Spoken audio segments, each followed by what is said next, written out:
திருவைரவன்பட்டியில் தேய்பிறை அஷ்டமி பெருவிழா ஏராளமான பக்தர்கள் கலந்து கொண்டு விளக்கேற்றி வழிபாடு. திருப்பத்தூர் மார்ச் 3 சிவகங்கை மாவட்டம் திருக்கொஸ்டியூர் அருகே திருவைரவன்பட்டியில் உள்ள ஸ்ரீ மூலபாலகால பைரவர் திருக்கோயிலில் மாசி மாத தேய்பிறை அஷ்டமி பெருவிழா நடைபெற்றது. பழமையான பிரசித்தி பெற்ற இக்கோயிலில் நடைபெறும் விழாக்களில் தேய்பிறை அஷ்டமி விழா சிறப்பு வாய்ந்ததாகும். இந்த தேய்பிறை அஷ்டமி விழாவையொட்டி இக்கோயில் மூலவரான ஸ்ரீ மூலபாலகால பைரவர் தங்க கவசத்தில் எழுந்தருளினார். இந்த அஷ்டமி விழாவை முன்னிட்டு மகா கணபதி பூஜை, தீபாராதனைகள், மகா பைரவ யாகம் தொடங்கப்பட்டு பின்பு கோபூஜை நடைபெற்றது.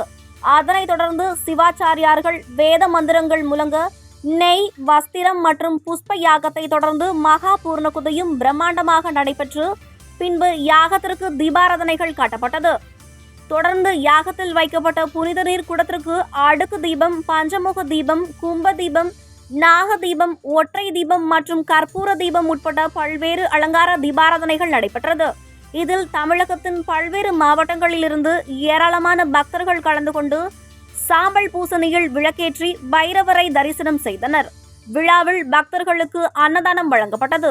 இவ்விழா ஏற்பாடுகளை சிவகங்கை சமஸ்தான தேவஸ்தான மேலாளர் இளங்கோ, கண்காணிப்பாளர் ரவிச்சந்திரன் மற்றும் மகா சுவாமி பீடம் பாண்டிராஜன் ஆகியோர் செய்திருந்தனர்.